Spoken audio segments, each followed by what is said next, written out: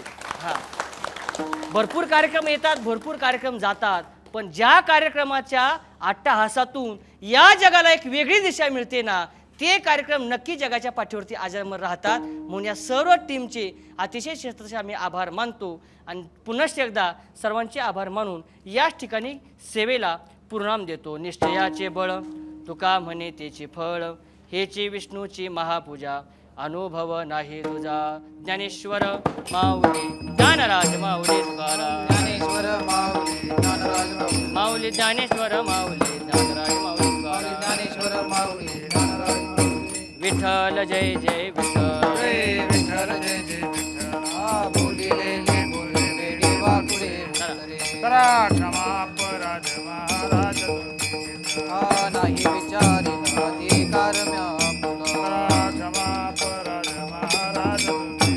तुका म्हणे ज्ञानेश्वर राखा पायापैकी करा. करा क्षमा अपराध महाराज तुम्ही सिद्ध. ज्ञानदेव तुकाराम, ज्ञानदेव तुकाराम, ज्ञानदेव तुकाराम, ज्ञानदेव तुकाराम, तुकाराम.